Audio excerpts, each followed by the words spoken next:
Hello, one and all, and welcome back to the SuperShow podcast, episode number 105. I'm Jamie, your host for this week, and thankfully, I'm very glad to say I'm not alone, because that would be a somewhat bizarre and unfortunate circumstance to be in, but also because I think this podcast is a hell of a lot more palatable when I'm joined by my friend and yours, the Twitch affiliate himself, Chris, back in the building and full of beans, right?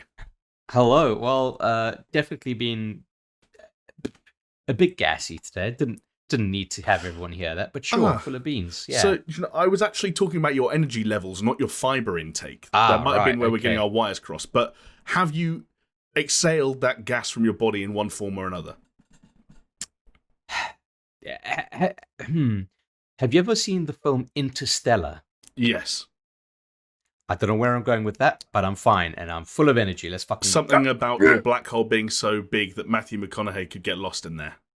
Yeah, and dust falls, and then it's like, oh shit, he's in me.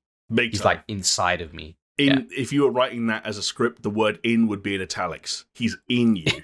In me. He's in you. It also means that the listeners to this podcast get to play a fun little game, which is listen out for the fart. We could be here for the next hour, 90 minutes, who knows? But there will at some point, presumably, be a little something will squeak out. There will not be anything, good sir, because I am a gentleman. That should... Nah. You know what, Chris? I'm a professional, Jamie. I believe you. You're a gentleman, you're a professional, and I've got to be honest, the chances of flatulence being a factor of this podcast go down about 66%. When we don't have our old friend Alex Jones with us here to talk about all things video games. Because unfortunately, Jonesy, he's a family man. He works hard to put food on the table. And even family men, Chris, need to take a break here and then. Mm-hmm. They need to look after themselves, a little bit of TLC. And so Jonesy said it's time to hang up his podcasting boots for like 1 week and go on a little bit of a holiday. Don't worry. Yeah, he will be back. He will be back. But he wanted to go on a little vacay. Chris. Yeah, he deserves it. Exactly. Good for him. From what I gather, just sort of like, reading between the lines, he did have a little bit of trouble finding a holiday destination that would accept him at this point in time. It's a strange climate out there. Yeah. I believe he did settle on Kazakhstan in the end. I hear it's lovely this time of year. Very nice. Highly recommend. Yes. And we wish him and his family all the best. As they say in a colloquial sense, the Joneses have invaded Kazakhstan. That's because there's so many kids running around. Joneses. Exactly, just one of those. They have invaded Kazakhstan. Yeah, nice. Exactly. Oh, man. Yeah, he's going to have a great time. Really, really good time. Yeah. I think it's really about to blow up as a go-to holiday destination in the next couple of years. Watch this space. And hey, if he doesn't have a great time out there, Chris, not my problem. He can cry me a river. Cry me a river, yeah. He's also going to paint the town red. Well, Town Square. Any more death and or sort of like, like war jokes that we want to get out of the way? No, I think that's good enough. I think people should, get what we're trying to do here. Okay, we haven't pushed it too far. We didn't go one too many. That's good to know. Well, yeah. So fingers crossed that Putin lets the Joneses come back. I feel like we're genuinely we've got a potential sitcom on our hands here. The Joneses stuck in Kazakhstan under the rule of Vladimir Putin. Fucking, you know what? It's 2022, bro. It's like, let's fucking go. Anything's possible. Yeah. By the way, I mean, I've said it to you, but I haven't said it to you in the context of the podcast. Merry Christmas, Happy New Year. Hope that 2022 for yourself, Jamie, and for the listeners, the viewers, whoever it might be, I hope it's a fucking excellent one for all of you. It's been a shit one for me so far, so I'll take that on my shoulders. But you have a good one. We're 2 weeks into it, and the only way is up from here on out. And I'll take the opportunity to return the compliment back to you and say publicly, for the sake of everyone listening and watching, Merry Christmas and Happy New Year to you too, Chris. And it's great to have you back on the podcast to talk about games with an asterisk, I suppose, is the little caveat there. Hold on, didn't we discuss the fact that in 2022 we weren't going to discuss games at all on the podcast going forward? Yeah, it's been a steady decline. So that idea was mentioned because the threshold for game discussion got so low towards the end of last year that we thought about scrapping it entirely. Well, it's a good thing that we got so many news items to talk about this week. We do. I'm not going to use the term scraping the barrel this early in the podcast because ultimately I want people to listen. But we have managed to fish out a couple of news stories as we wait probably just 1 week longer to do a big sort of look ahead into 2022 and all the big games we'll have to offer and look towards our most anticipated titles of the year. Because Lord knows, Chris, a look ahead to the biggest games of 2022 wouldn't be the same without Alex Jones in our ears telling us that we have nostalgia goggles for every single game we're excited about, while simultaneously telling us that Joe and Matt Caveman Ninja is the single biggest game due for release in the coming 12 months. No, I agree with that sentiment. No, yeah, something like that would be good to have a full house, and it's something that we're hoping to do this week. It's just unattainable. Exactly. But we've still got things to discuss. We've got games to discuss. We've got movies to discuss. And yes, we do, in fact, have news to discuss. And if you want to join us through those discussions, maybe even take part in those discussions and make sure you are still with us next week when we get around to looking ahead to the rest of 2022, then make sure you are tuned into everything we have going on, whether it's at YouTube, where you can subscribe or leave a little comment down below, or on Twitter, where you can get involved in all our social shenanigans with the handle at SuperShow Pod. Almost forgot the word handle there. Pretty key one in the world of social media. And hey, you don't just have to watch this podcast, you can listen to it too, because we are available on all major podcasting platforms. That's including Spotify, iTunes, and Google Podcasts. And if you want to listen to us on internet radio, because that rings your bells for one reason or another, you can do so over at paisleyradio.com, where this show is broadcast out at Thursdays at 10 p.m. and it's repeated again at that same time on Mondays in case you miss it. So let's be honest, folks, 2022, you've got your New Year's resolutions. There's no reason why listening to as much of the Super Show as possible shouldn't be one of them, because we are being broadcast from just about everywhere on planet Earth. I think that's fair to say, Chris. Yeah, exactly. Like if you only catch the odd show here and there, maybe make it a New Year's resolution to get off your ass and just listen to it all. Back catalog, stay up to date with what we're doing. Because I don't know about you, Jamie, but I think 2022 is going to be the year that we make some content. That's a bold claim. Are you sure we can back that up? No.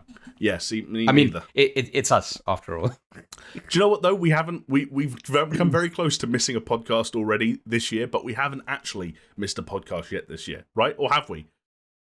Maybe I shouldn't mention that. No, we haven't. Well, did we technically miss the first one of the week? No, we didn't. Okay. We didn't record a podcast for the week between Christmas and New Year's because obviously, we were with our families and we just couldn't record. And also, because we had Hot and Sexy 6 lists hitting the channel basically like once a week at that point, and now there are 3 of them that you can go back to and watch and listen to if you haven't already. Oh, fucking delicious. It's crazy, and right? I believe we shared it to the patrons first, Yeah. Wink, wink, nudge, nudge. Yeah. I honestly, I think I said on the phone to you when we were like chatting earlier this week, what I'd like to do, and I think it's attainable, so that's why I'm saying it out here in a kind of public forum. But what I'd really like to do is just properly schedule out seeing you guys in person, and recording stuff. Not necessarily there's going to be 6 lists all the time. I think we could definitely still get a few, 6 lists up our sleeves for sure in the year, but some other stuff as well. We've been working on potentially another best game ever. Yes, so that could be quite fun. Yeah, we've got plans for that. Yeah, and who knows what else? Like we haven't had like major discussions on like what we want to do for this year besides carry on the fucking podcast. But there you go. But we know we want to do it, and that's the most important part. And I think I can say with like quite definitively, Chris, that we would continue to make that content regardless of how much money it did or did not make us, which you'd be forgiven for thinking is a segue into talking about the Patreon and begging for more money. But in fact, it's not, because there was a little report this week, Chris, that came out that I wanted to talk about because it featured a return of one of our favourite pantomime villains of the whole of 2021. I'll get to his name in just a moment. But the report was looking into the games industry's highest earning CEOs. Okay, here we go. Yeah, some of you might have already guessed some of the names that are coming up here. I just thought it was kind of started. Like, I think we all know that CEOs in just about any industry are paid a lot, but it's also kind of scary to see what the numbers really are, especially considering some of the years or periods or phases these companies are going through. So for anyone wondering, by the way, for anyone keeping track, this is their compensation during the year of 2020, which for anyone that was under a rock at that time, that was the first year officially, first full year at least, of the COVID-19 pandemic. A time, Chris, where maybe some CEOs might be stepping back saying, hey, things are changing, the world's gone crazy. You can have some of my money. Well, you see, you say that, Jamie, and I think this is why maybe you and I could never be CEOs, because these guys are fucking cutthroat. They're ruthless. They're like, you know what? Everyone's at home. Everyone's playing games. Money, money, money, baby. Yes, you're not wrong. And that's why of the 42 CEOs listed in this report, 27 of them received compensation in excess of $1 million, which I'll pre-warn you now, that's a paltry fee compared to what the head honchos were making. Should we start from some of the smallest ones just to work our way up? Start from the bottom. Start from the bottom, because the bottom one itself did surprise me. A presumably British fella or woman fella with an A on the end. It's like a Spanish fella. Kicking in at the bottom, Debbie Bestwick of Team 17. Oh, wow, okay. Yeah, who are always the worms people in my head, but apparently, not anymore. Literally, that's what I was going to ask you. I was like, when I think of Team 17, I always think of worms, and I'd be hard-pressed to think of what they've done recently. The only thing I know about is because it's a game that I talked about last week, which was that they were the initial publishers of Ready or Not, before the developers of Ready or Not did an AMA on Reddit, and said that they would like to do a level that is set in the aftermath of a school shooting. And it turns out that relationship quickly soured. Wow, Jesus Christ. Yeah, and for making decisions like that, Debbie earned herself a cool $10.2 million. Wow. Yeah. I mean, not a bad year. Not a bad year. Pretty comparable as it goes to someone in the hardware game. I know someone whose hardware you've admired in the past, Chris, here and there. Talking about Razer. Hey. That's neither here nor there. Hey, it's no Alienware. I'm just saying you wouldn't turn your nose at some Razer goods, would you? If they came a knocking? If they came a knocking, no. I mean, they're good. If anyone from Razer's listening. Yeah, but yeah, look, I'm an Alienware / Logitech kind of guy. But yeah, if Alienware, if Razer want to swing me some product, I'm not going to say no. Well, someone who could afford it is Min Liang Tan, the CEO of Razer, who made a cool $10.4 million. But why don't we... Jamie, can you imagine just making $10.4 million? Honest answer, Chris? No. I'm not going to publicly discuss the salaries that I've earned in my short life thus far, but I can guarantee both you and anyone else listening or watching that they are considerably far away from the idea of making $10.4 million in a single year. Probably even far away from making 0.4.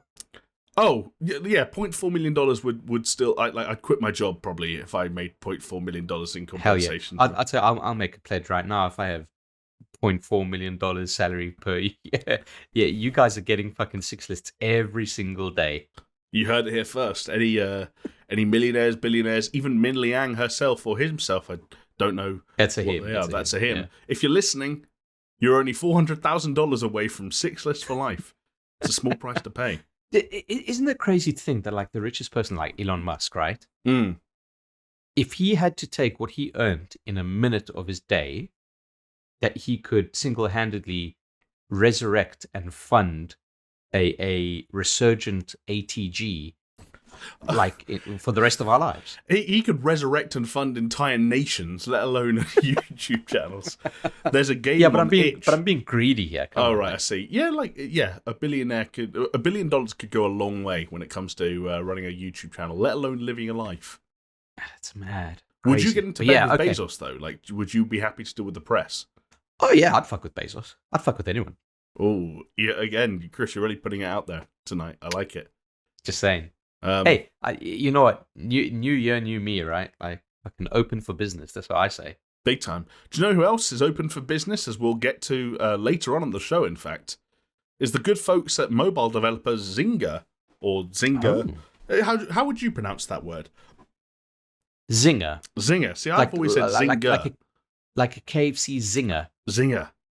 Well, I'll tell you one person who doesn't care how it's pronounced anymore, and that's Frank Gibeau. Again, some great pronunciations here early. This was a great choice to start the show. He made a cool $32 million in 2020 before any of the shit that happened in the past week even started rumbling. So he's doing pretty well. $32 million. $32 million. Do you know who else is making a similar amount of money, Chris? Hold on a second, just a quick one. Yeah. Didn't Take-Two just buy Zynga? Yes. And I think that might be curious because you have just highlighted the fact that Strauss Zelnick, the CEO of Take-Two, made $18.1 million in 2020. So the parent company CEO made less or took less through compensation and stocks and whatnot. That's interesting, man. Yeah. I guess it's all about, different setups. I forget the report itself lined up where this money came from and how they became aware of it. But yeah. There might be other stuff. Things also happen under the table, Chris. Like when I gave you that £5 note one time for that thing you did for, I don't need to talk about what you did for me, but we all remember. And the folks at home can guess. Like I said, Jamie, open for business. Yeah, me too. And the prices are low. Should we take this into the next stratosphere, though? Yeah, let's fucking notch it up a level. Okay, because I hinted at this person's potential appearance on this list earlier on when I referred to the pantomime villain of 2021. Bobby Kotick, unsurprisingly, of Activision Blizzard, does make the cut, Chris, taking home a cool $154.6 million, the first nine-figure earner of the list thus far. That's insane, dude. Do you want to know what makes it even more insane? As a CEO to employee pay ratios go, that is a 1 to 1,560 ratio from the average Activision employee. Wow. Okay, so this is interesting, isn't it? Because then all that shit happened. Well, I mean, was happening in 2020 as well, whatever. I mean, but the kind of all the major... The tipping point was last year, let's put it that way. Yeah, I agree. And Bobby Kotick said, he will not go for like these big payouts until this is like, sorted and blah, blah, blah. And he's only going to go for the bare minimum. Mm-hmm. And the bare minimum was like, I don't know, fucking, what was it? It was like, it's like 80 grand or something. Yeah, it was not much. It's not much, but it's still probably, you take that as a ratio to the average fucking... Oh, yeah, it's still probably like 1 to 2 on the average employee.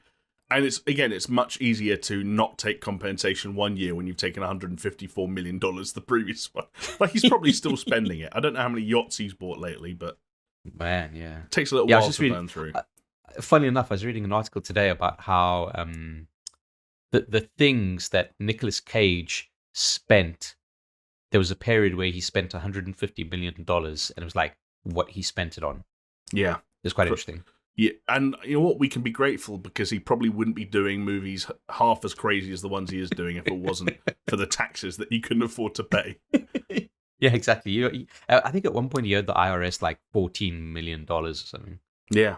What's the film that we're both looking forward to next year? The incredible... Unbearable weight of like crushing talent or something. Something like that, but yeah. Oh, I can't wait. It looks so fucking good. I literally, thank you, IRS. Like, where would we be without taxes? We wouldn't have films like that. Yeah. Hey, I got to achieve a lifelong ambition of watching Monty Python perform live. Wow. That's pretty Courtesy of John Cleese owing shitloads of money to his wife. Oh, I thought you were going to say something weird about like Nick Cage and taxes.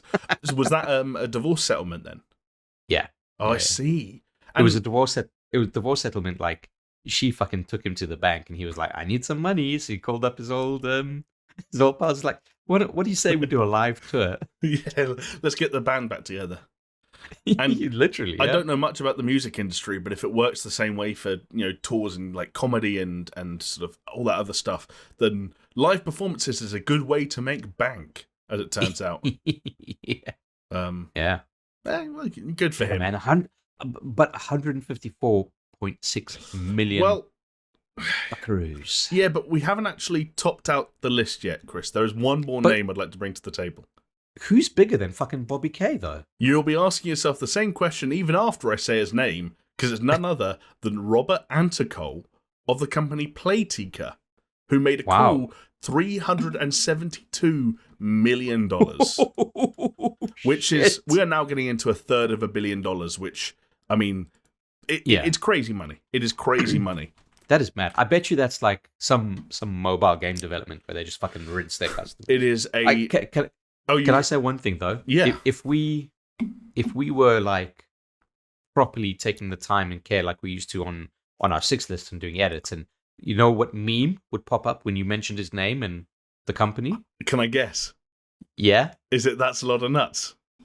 No. Oh, no. damn it. I would have put That's a Lot of Nuts for the money. Okay. But for when you mentioned the names. Okay. So in other words, you would have said Robert Anticol from Playtika, and then what meme would have popped up? I don't know. I like it. This is like an anything. Old school ATG quiz. It's like, guess that meme. I'm trying to think of, like, someone saying who, but I don't know what the meme is. Is it Robert Downey Jr.? No, it's Digimon Hunsu. Oh, it's Star-Lord. He doesn't know who Star-Lord is. Yeah. Star-Lord, man. He goes, who? Yeah. I was imagining Robert Downey Jr. in Tropic Thunder, his character, doing that for some reason. That must be a different meme, though. Again, No, I think that's like, what do you mean, you people? Oh, right. And then the black dude was like, what do you mean, you people? So it's you peopleception for reasons clear. I'm just a fucking meme factory, Jamie. Like, you talk about memeception, it's more like the Matrix. Like, people, in the Matrix, they see the fucking green code everywhere they go. I just see fucking memes. Have you not made a TikTok yet? Your face is not a face, buddy. It's not? Huh? No. What is it? It's a fucking meme. It's just a meme, buddy. This is the thing. Your life has been memeified to the point that everything you see and touch and interact with is a meme to you, Chris. Yeah. You need to walk back from the meme edge. I think I've gone over the edge, buddy. You're the man on the meme ledge, starring Sam Worthing meme. Who? Yeah, exactly. All right, cool. We'll all be asking ourselves that same question, even when Avatar 2 comes out. All right, but come on, Jamie. Playtika, I've never fucking heard of it. Yeah, so Playtika, it turns out, is an Israel-based digital entertainment company that specializes in the development and publication of free-to-play mobile games. Hooray! Fucking, I called it, didn't it? Yeah, 35 million monthly active users and 2.1 billion of what currency? What? Wikipedia doesn't say in 2020. Israel. What? Oh God, I don't even know.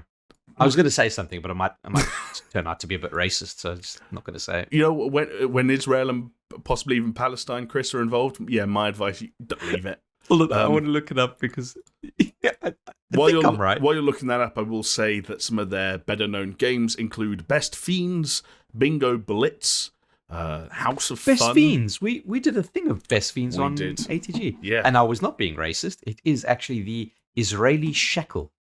Oh, so maybe they did make 2.1 billion shekels. But then you're going to look that up and tell me that's $10. And it's like, well, something's gone wrong. Well, 1 shekel is equal to 0.23 pounds. And we go, okay, so that would be them making like USD 500 million shekel. pounds. So that would be making like so 3.1. Yeah, 3.1 Israeli shekels is $1 US. Oh, they're valued at $4.4 billion in 2016. $4.4 billion. Yeah. It's mad, like people think that like, just the saturation, it's getting into like boring business shit now, but just the saturation point of like fucking mobile games is still astronomically insane. Yeah. And yet the money in it only keeps going up because the number of people playing those kind of games keeps going up. And like you said, the weird thing that it's very easy to forget about a year like 2020, where COVID ravaged so much of what was normal to us, is that like, yeah, video games were getting delayed and consoles were hard to get, and it felt like the video game industry was falling apart at the seams. But the reality was it was making more money than it had ever made before. And that's why people like Bobby Anticol, like I've given him a nickname already. And it's Robert though, right? So it is Bobby. Yeah, exactly. Bobby Anticol can make $372 million.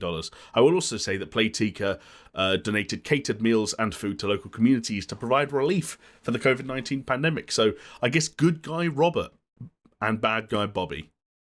Good guy Bobby A, bad guy Bobby K. Exactly. Guys, be an A, don't be a K. You could go do a tour of schools and talk to teenagers, Chris, being like, hey, be a Bobby A, not a Bobby K. I like it. I could. Jamie, I'm gonna give you a bit of let's call it a sideways glance at what we've just been talking about. Okay, yeah, I think you know where I'm getting at this. I do. In 2010 to 2021, okay, looking at global box office revenues. Yes. Okay, so let's say in 2019, as an example, global box office revenue was $39 billion. Okay. Okay. And it dropped down to about, according to this chart that I'm looking at, about $5 to $6 billion in 2020. Yeah. Okay. Pandemic. Yeah. All right. Climbing up slightly in 2021 to call it like 15 billion.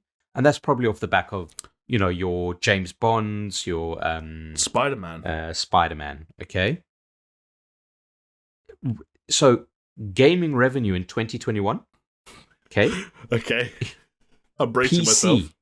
PC alone, $37 billion.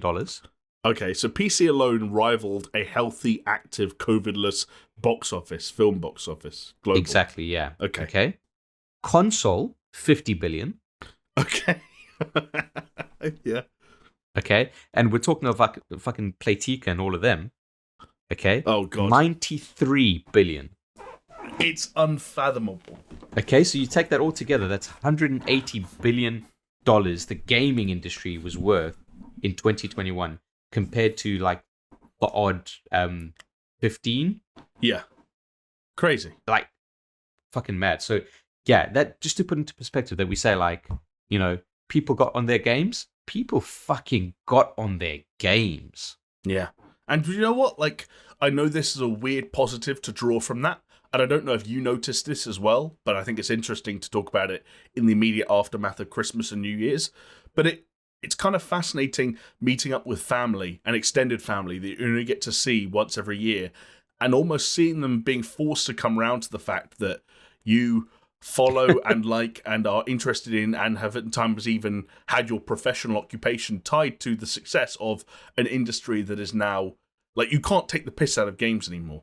Like the nerds in their basement playing World of Warcraft joke died when games started doing what they did over the last handful of years, which has been growing and trending in that direction for a very long time. Make no mistake, I'm not suggesting that COVID saved games. It's the opposite in some respects. But yeah, it's interesting. Yeah, man, fucking hell.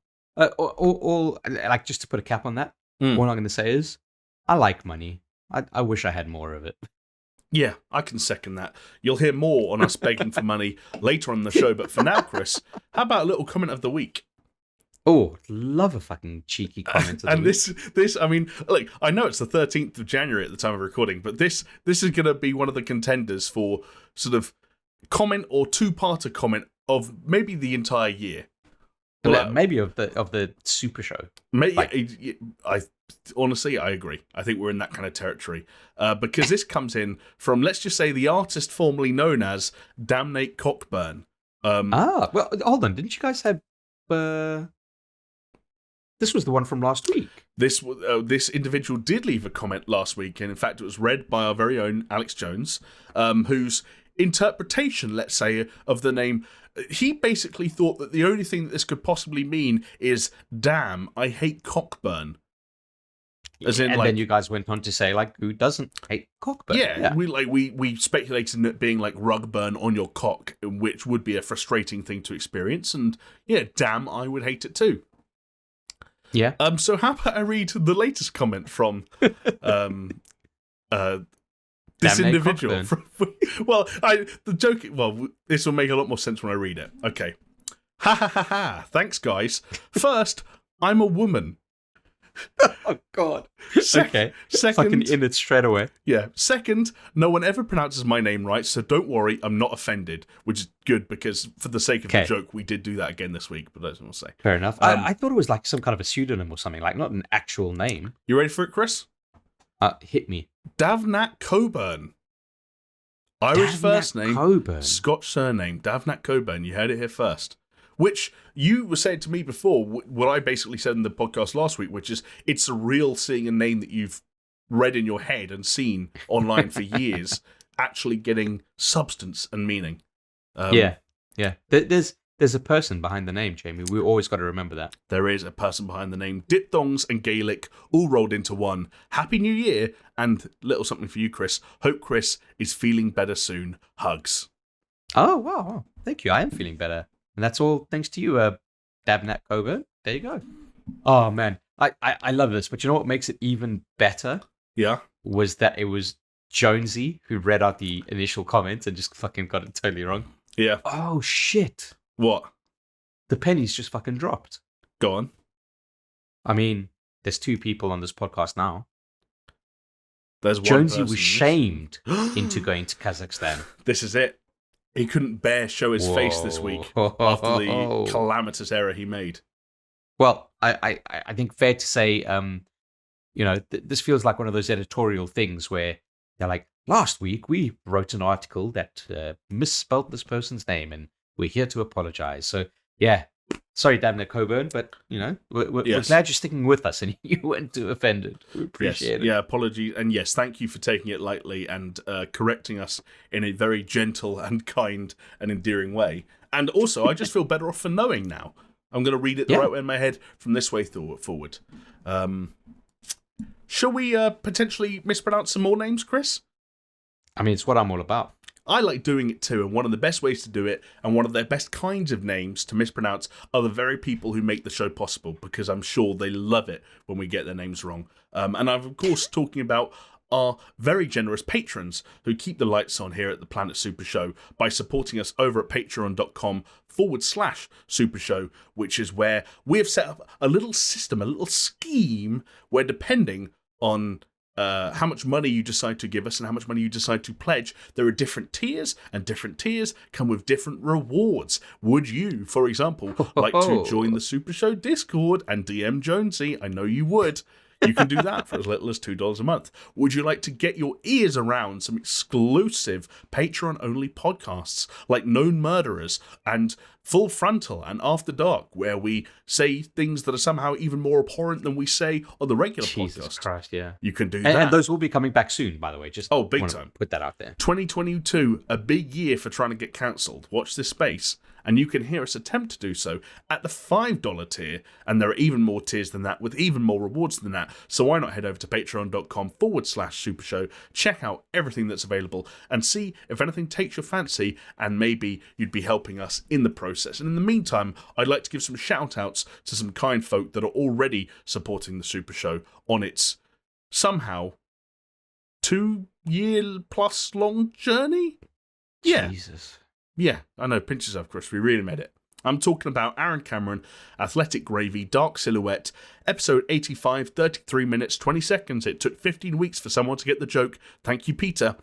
Jesper Camdal Nielsen, Jovella Cujo, Mindful Pig, Mr. Anthropic, Nathan Pierce, Pastors Guild, Scary Omen, Starfall Kid, and the big dogs, the head honchos, Brett C, Doppler, Geometric Potter, Hacksaw Bookread, Manuel, Manly Manscaped Man Guerrero, Peaswad, and the Uncaged. Thank you all so much for your very, very kind patronage. Means a lot coming into a new year as we start looking ahead to all the wonderful things we'd like to cook up for you and the also generous people who keep up with us on YouTube and podcasting platforms. And we wouldn't be able to do any of it without your support. So thank you very much. Hell yeah. Thank you so much. Honestly, I know we say it and I hope it doesn't come out disingenuous, but we are so grateful for everything you guys help us with and support us, whether it's through the Patreon or even if it's just listening on Spotify or YouTube or leaving a comment, hitting that like button, whatever it might be. Thank you one and all. Yes, I agree. Chris, now that we've thanked our patrons, I'd like to send my attention actually over to you, if that's okay. Oh, okay. Because obviously we didn't get the luxury of talking to you last week. We haven't been able to fully catch up on everything you were able to watch or play or do over the festive season. Oh, but baby. Before I indulge you in that, I'd like to clarify quickly, for my sake and the sake of the folks at home, that while you've started listening to last week's podcast, you haven't listened the whole way through yet, have you? I have not listened the whole way through. Okay. No. In which case, then, I'm actually going to... This won't make any sense to you, but I'm going to preface the next conversation we're about to have with a few comments from last week's episode. And I'm not going to attribute these to any names, but if any of them are correct, then I will go back and find out who guessed which amount. Let's start with at least 1 minute, 34 minutes, 6 minutes tops, 6 minutes and 9 seconds, 28 minutes, 3 hours and 54 minutes, at least 20 minutes, and 26 minutes and 14 seconds. As said, Chris, you won't know what that means. I do, and it's very exciting. Is that how long, like... It's not how long you last in bed, but it's not far off. Like, you'll see the parallels once the truth is revealed.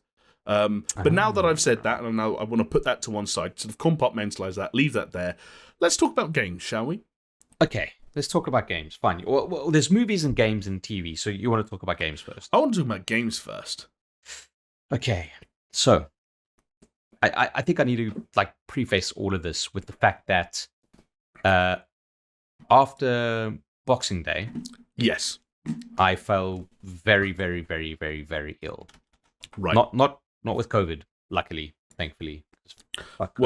Lucky still feels like a weird word to use for how ill you are. Exactly. You probably would have been better off with Omicron. But... Yeah, maybe, because it's by all reports so fucking mild. But yeah, no, I had like a fucking chest infection that went into my sinuses and then back into my throat and blah blah blah. It was not a good time. So while I had every intention, I mean, I've got a fucking PlayStation 5 now. I had every intention of doing a decent fucking amount of gaming, and yeah, after Boxing Day, just KO. The kind of sickness where, you don't have energy for anything. You don't even want to sit in front of a couch and fucking activate your brain playing a game. You just want to watch TV or just sleep. Mm-hmm. And that's what I had. And I had that going on for me for most part of about 2 weeks. It sucks. So you ask about what games I've played, like, not much. Okay. There are a few things, and I'll talk about them. Obviously, I played some Dota here and there. Mm-hmm. What I've said to myself that for this year I would do is play ranked instead of pubs, and just see if I'm having any of a better time, because I've been on such a fucking losing streak. It's like, fucking hell, people are going to start paying me just like. Did you ever watch the movie The Cooler? No, I didn't. Is that? No, it's basically about this dude who goes into casinos. Casino hires him as an unlucky guy who sits at a table, and he just brings the whole fucking average down because he's just so, like, people get bad luck around him. That's just fucking me and Dota these days. So you're the Dota cooler, basically. I'm the Dota cooler, baby. Yeah, I didn't manage to stream anything, like, all of December up to now. Hopefully I can get back to it next week, so can't mention anything there. Started to play a little bit of Sekiro to get back into it for when I do start streaming. Is that your planned next stream for when that becomes possible? It would be, but I think I might be getting early access to a particular game, which might... Okay. I don't even know if I know what that game is. Yeah, I told you we're getting... Okay. Well, so we talked about two things. Yeah, it's not Jonesy's one, my one. Oh, okay. I'm with you. Okay, that would be exciting. Yeah. So that'll be cool. I think that could be really cool. And obviously, if the timing works out. If the timing doesn't work out, then we'll see. But yeah, Sekiro, I want to finish that. In the whole game, I've only got 3 bosses left, and I want to smash them on stream before Elden Ring comes out. But that leads me to the kind of the major game that I've been playing, which is Metroid Dread. Yeah. Is that the Metroid Dread dance? Official. Yeah, sure. Let's go for that. Okay. I started playing. I think we all started playing it around more or less the same time. Yeah, like basically Christmas time, right?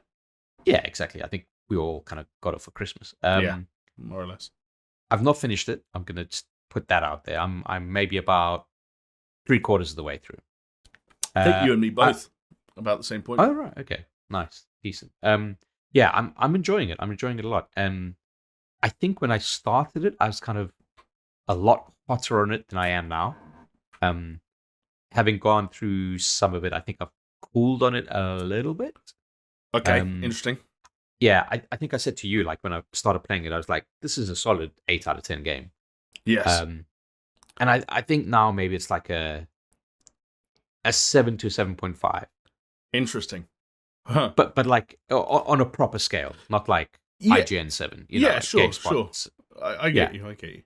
Yeah, like it's very good at what it does, but I think just that, and I think I got into the point where you guys had started talking about it on the last podcast, but so excuse me if I'm treading on old ground here, but I feel that like with Metroid Dread, like you're talking about like an originator of a genre being like, Metroidvania. Mm-hmm.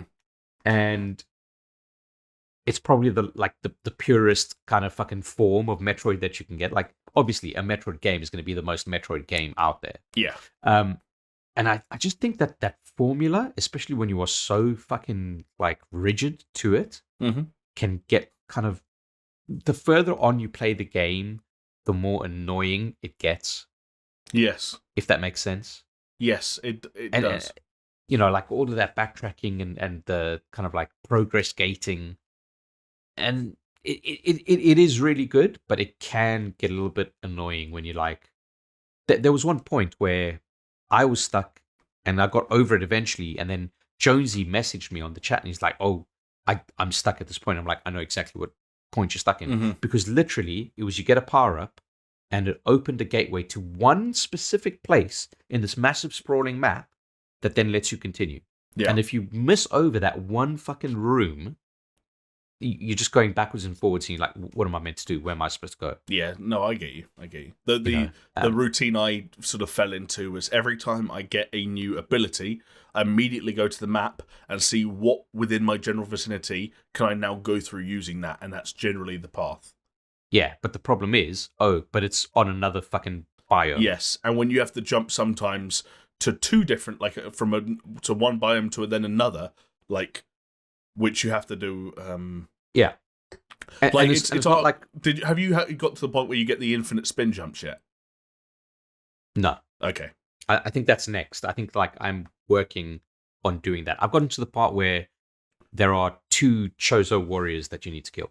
In that case, you're like right unbelievable. You're like 2 minutes away from it. Yeah. So the next thing you're going to get. Yeah, the bit after that, I was like, okay, I don't know where you want me to go. I did get it eventually, but yeah, it's weird. Yeah, but what I have found out online since then is that a lot of people have kind of like enjoying almost. I wouldn't say, because I don't think there is a new game plus mode, but it's more a case of saying, well, you know the game now, right? So people have started seeing like, how fast can I complete the game? Yeah, that's probably quite fun.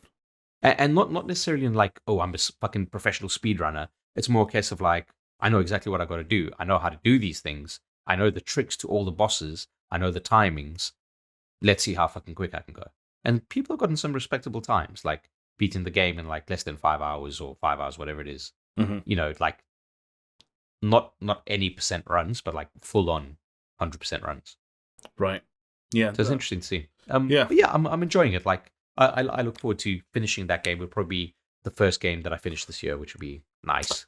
Starting it off nicely. It's going to be interesting to see how that, tracks going forward, because I feel like I was at last week where you're at now, in terms of I'd kind of softened on it a little bit, it maybe dropped to a 7 to a 7.5, but I still fundamentally thought it was good and wanted to finish it.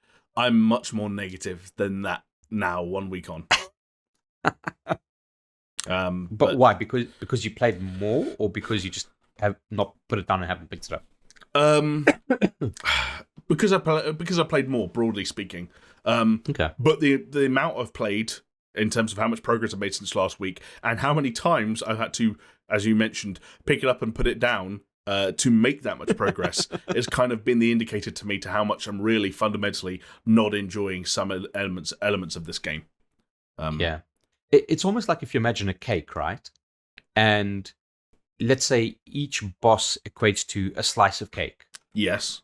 Okay. This is my kind of game, by the way, so please don't ruin this for me. I'm very excited right now. The cake game. Yes, I want cake. Fair enough.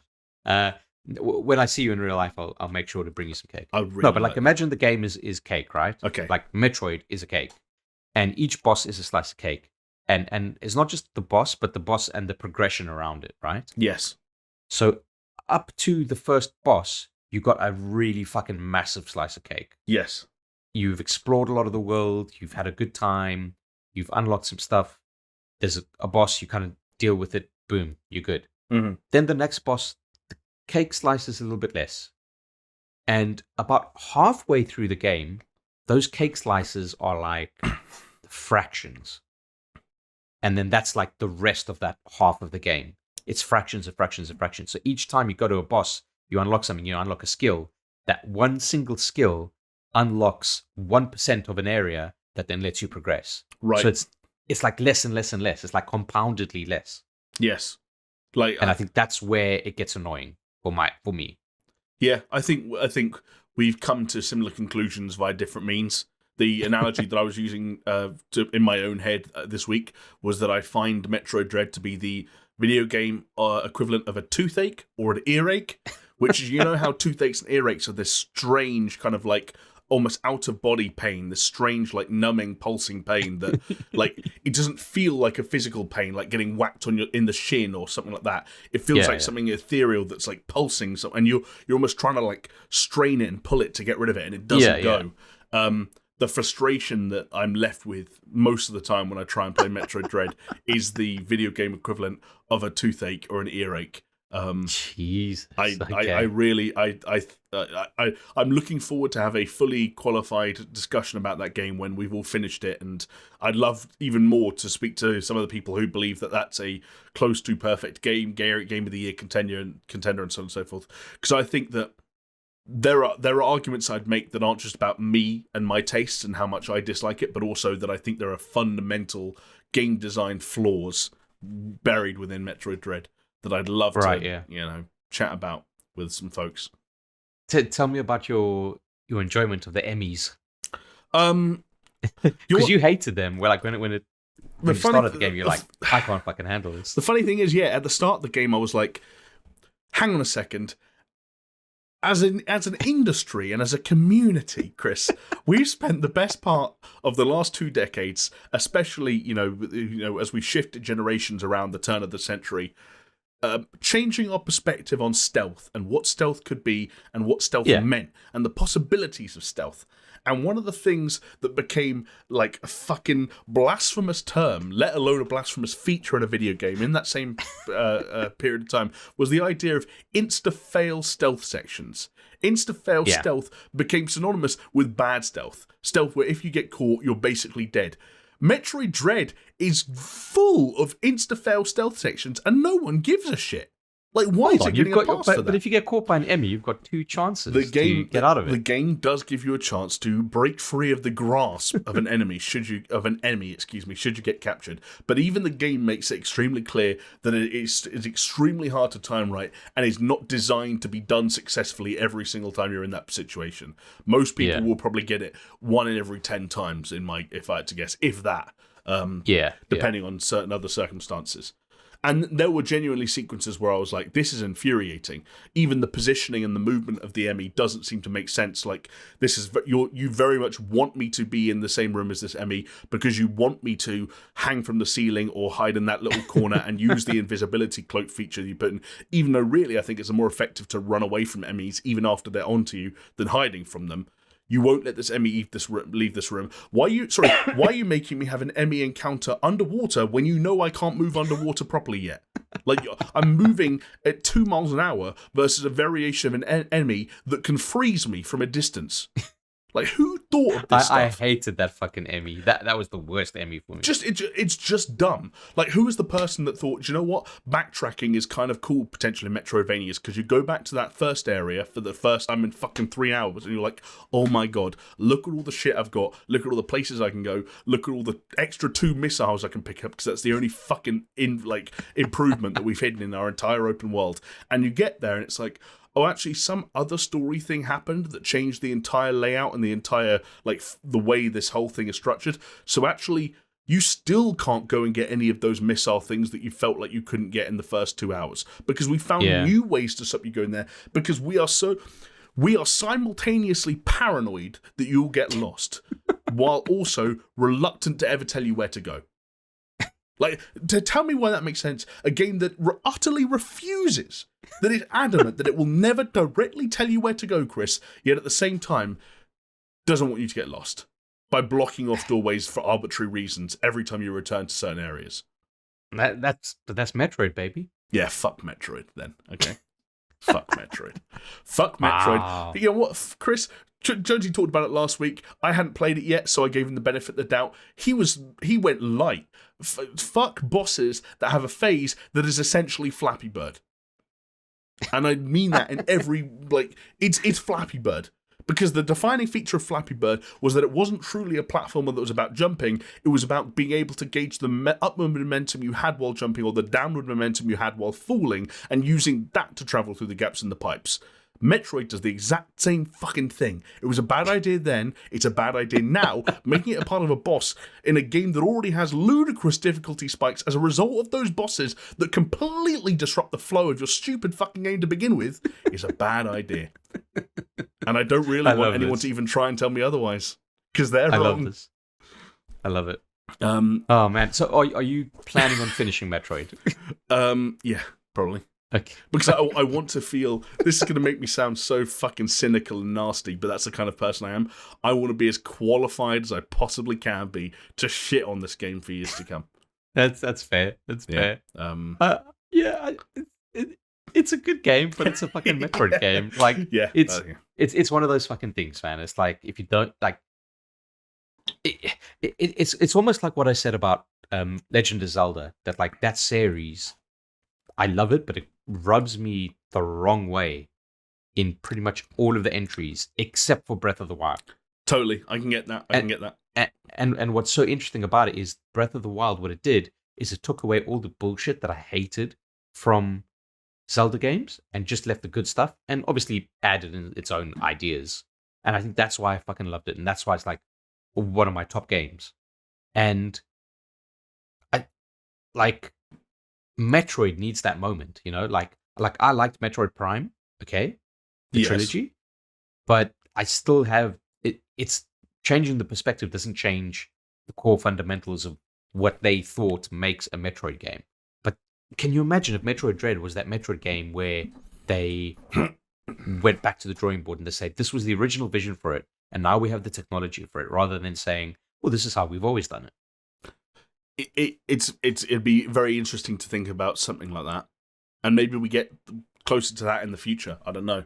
I'll be honest with you. I think what you get with that kind of thinking is more something like akin to Hollow Knight than actual Which, Metroid. you know, that's probably the game I need to play next on the Switch to play a modern take on a Metroidvania-style game that probably does more of what I'd like. Even if the bosses are probably still incredibly hard in Hollow Knight. It's not that bad. Honestly, it's not that bad. Although I don't think I can play Hollow Knight on the Switch, because let me tell you, fuck Joy-Cons, Chris. But you got that big pad. Yeah, and I have resorted to using it. They are strapped to the beast right now, but it doesn't have vibration, and that pisses me off sometimes. Oh, right. Doesn't have the HD rumble, baby. Doesn't have the HD rumble, Chris. And what, you know, how can I possibly... I mean, Samus doesn't have balls. I was about to make a feeling balls in my hand joke. Samus doesn't have balls. Let's say that up front. The joke is collapsing from beneath my feet. But she turns into a ball, so... Thank you. How can I possibly tell how many morph balls are in the cardboard box if I can't roll it around with HD rumble? Exactly. Anyway, Metroid Dread. I feel like I kind of hijacked your Metroid Dread discussion there, which also kind of defeats the point a little bit of the exercise that we were doing just before I invited you to start talking about games. If I had to guess an early winner, looking at the comments again, I think Valdemar Martinez Jr. might be in with a great shout.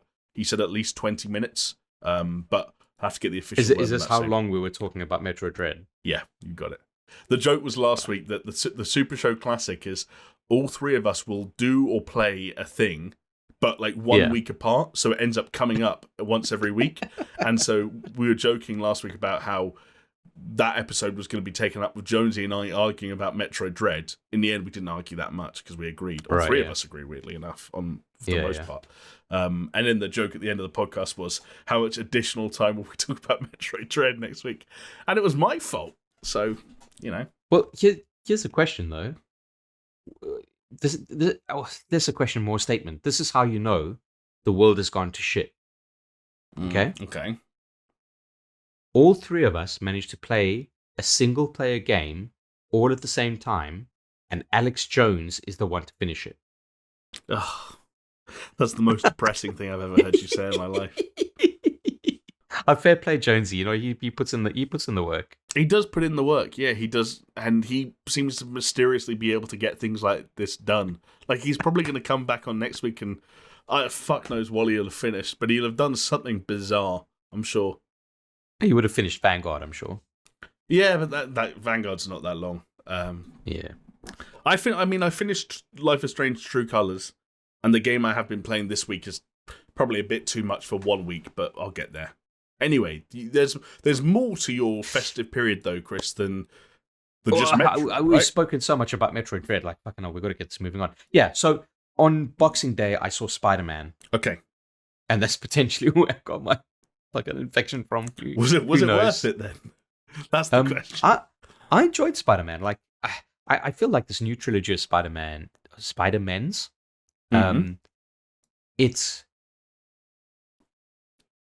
it feels like it's more about the conceptual value of the films rather than the actual Spider-Man or Peter Parker.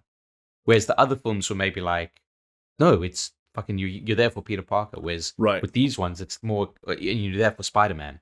With these ones, it's more like, no, you're there for the concept. I know what you mean. I definitely feel that way myself at this stage.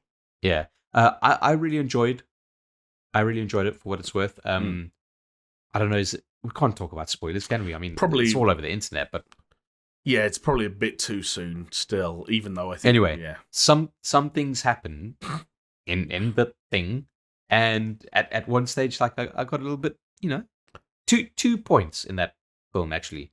I got a little bit emotional. Choking up. Yeah. Yeah. Proper. Yeah. Interesting. Yeah. I'm not above saying it. No, there's no shame to be had in it. It's a film that pulls on the heartstrings, and does so by reaching back over 2 decades into our lives. Yeah, exactly. And yeah, it's weird that like something like this makes not just myself but so many people kind of think like maybe we should go back to those other ones.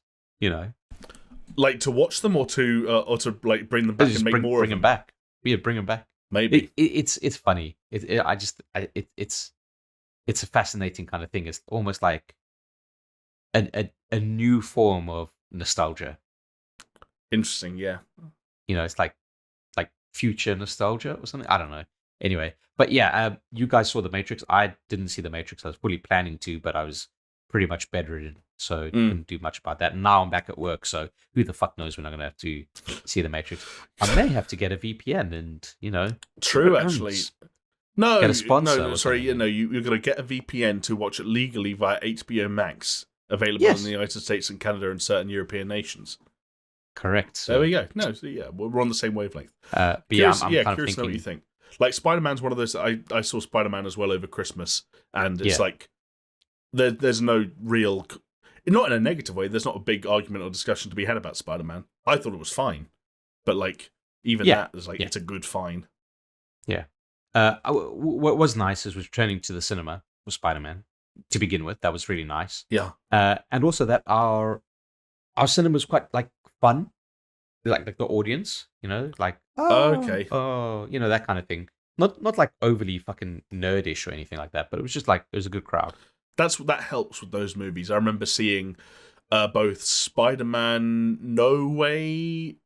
Far From Home. We saw that together. And Avengers Endgame with you, both with somewhat raucous crowds. And that helped on both occasions. Even as like a non-MCU person, like when everyone's getting giddy because Captain America grabs Mjolnir, I'm like, oh, okay, cool, yeah, I'm giddy too now. Yeah. you've made me giddy. Congratulations. Yes. Yeah. But okay, but what about you? I mean, what have you been playing, Jamie? I've been slow because I have not been sick or particularly busy this past week, but I've just been kind of dragging my heels on all front. The only thing I managed to get started was another member of the 2021 backlog crew. It's Far Cry 6, which... Oh, right, okay. Yeah. Hey, you got to get it out now because fucking this year is going to fucking explode. If all three of us in a podcast next week, we'll fucking talk about it. But yeah, this year is going to be one to remember. I'll say it up front, we're going to talk about Game Pass presumably a little bit later on. And Game Pass is something already this year that I look at and I'm like, oh my god, I forgot that I didn't play the gunk. I didn't play the gunk. The gunk. Exactly. I still haven't played the campaign of fucking Halo Infinite. I haven't finished. There's another one that I was meant to fucking play when I was sick. So I was like, what are you I haven't finished that. I've got Resident Evil Village staring at me. I also just bought 4 games at once on the Epic Game Store the other day because I had a coupon. So. Okay. And for some reason I'm playing Far Cry 6, which, hey Chris, stop me if this sounds familiar, but it turns out Far Cry 6 is a Far Cry game. Wow. It's a sort of like, imagine this if you will, a first-person shooter set in an open world, and it's kind of like what seems like a tropical paradise, but it's not quite what it appears to be. Not all is as it seems. Not all is as it seems, because there's a big... boisterous villain with a lot of dialogue who is doing nasty things behind the scenes, who is played by a recognizable star of TV fame. Yeah. You know what? It's for whatever reason not for whatever reason. I'll tell you why. Because they've just come out with their second villain DLC, right? Yes, the Pagan Min stuff has just dropped. And I just thought to myself, like, how little faith do you have in your latest entry that the 3 pieces of DLC that you're releasing for it hark back to your previous entries? No, yeah, it's a fair point. And it's just like such a strange fucking thing. And it's funny, we said like Metroid Dread being the case of like an originator of a kind of genre. So like what you expect, like the most purest Metroid warts and all version is going to be Metroid Dread. The same can be said for Far Cry. It's not the originator of an open world by any means, but it definitely is emblematic of this kind of like Ubisoft modern open world system. Yeah. And it's just like... And you know, it doesn't iterate on that at all for what it's worth. Everything that I wanted to feel new or fresh doesn't. And fundamentally, this is a game that you should only play should you really have a hankering for more Far Cry in your life. That's about the only box I think it will tick at this stage. I'm not getting much else from it. But yeah, luckily, I haven't wasted my time with anything else either, so it's kind of like neither here nor there. I'm praying, Chris, that I'm back this time next week with a whole host of exciting movies and games to talk about, because I've been making a good use of my time and not sleeping and playing FIFA, but that at the moment is not the case. So what about Warzone? You're going to jump into the new season? No, at this point there are no plans to. Warzone really has, amongst my sort of posse, died a death. The arrival of the new map was greeted with excitement by some. That excitement quickly faded away as we were met by a gluttony of bugs and glitches and so on and so forth. And then basically the numbers just dropped away, and now... So what is your posse return? Just FIFA? It's FIFA now, yeah. It's FIFA. FIFA Pro Clubs specifically is the mode that gets a lot of attention. There are a couple of us who on the side like play a lot of Vanguard multiplayer up until the new year, and there's also been some random things like some Rocket League here and there. But generally speaking, like it's tough. Yeah, it's a tough time for the Warzone posse. And who knows what the year... I'd love it if you just referred to yourself as that, the Warzone posse. I mean, that's kind of what we feel like. We're somewhere between the Warzone posse and Riders on the Storm. Like we're kind of in that kind of area. That's what we referred to ourselves. Fair. Very cool people, as I'm sure people listening at home can pick up on. Anyway, we've talked a little bit about games we've been playing. Should we talk a bit about games that we will be playing? Yeah, let's fucking do it. Because while we haven't sat down to, at least not in official podcast format, discuss our most anticipated games of 2022, the gamers in general, gamers TM, have been doing so, and one of the ways in which they're voting on the games they'd like to play most in the coming year is via Steam's wish list feature, where you can go on the Steam store and you can wish list games. And it turned out, Chris, there was a little bit of a tete-a-tete this past week for the top spot on said list, because it came out, and I was actually surprised by this when the initial news broke, that Dying Light 2, earlier this week, was sat at the top of Steam's most wishlist game list, and in fact, it had done so for the entirety of 2021, having succeeded Cyberpunk 2077 when that came out at the end of 2020. A little bit surprising. I think more than a little bit. Like, by all means, Dying Light 2 looks great, and Dying Light 1 was a great game, but yeah, I wouldn't have expected this. Yeah. I think when the news broke, we kind of messaged it on our WhatsApp group. We're like, what? Yeah, and I'll be honest, I think a lot of other people around the world also went, what? And didn't just stop there, but also felt the need to remedy the situation by heading over to Steam and perhaps wishlisting the game that I think makes a little bit more sense at the top spot, because Elden Ring since then has overtaken Dying Light 2 and is now Steam's most wishlist game, which I think, Chris, that kind of lines up with what you'd expect for the year ahead, right? Yeah, I think so, especially kind of so close to launch. That's the key thing, as well. Yeah, I don't know. I think it's exciting, man. And like, I still kind of pinch myself, not just the fact that Elden Ring is coming out, but also that Dying Light 2 is coming out like so early and so soon. It's like, wow, okay, and like they're probably both going to land, because like they both, admittedly in their own ways, and Dying Light 2 is much more dramatic than Elden Ring's, but they both kind of got delayed to arrive at the points that they're currently set for. And now, mid-January, like, I think they're both going to land next month. Yes, although in what state? Because you did mention the big cybernetic punk in the in the room. The cyber elephant. Like, the cyber elephant. Like, Cyberpunk got delayed, fine, and we were like, delay it because we want a cool game. Came out, game was like stuffed. Okay, to be fair, Elden Ring had a network test, and by all means, the network test was pretty solid. I think the only issue that people were having were potentially some frame rate drops, depending on the hardware. But so be it. But fundamentally, the game was enjoyable, and like, it was the best thing I fucking played last year. No joke.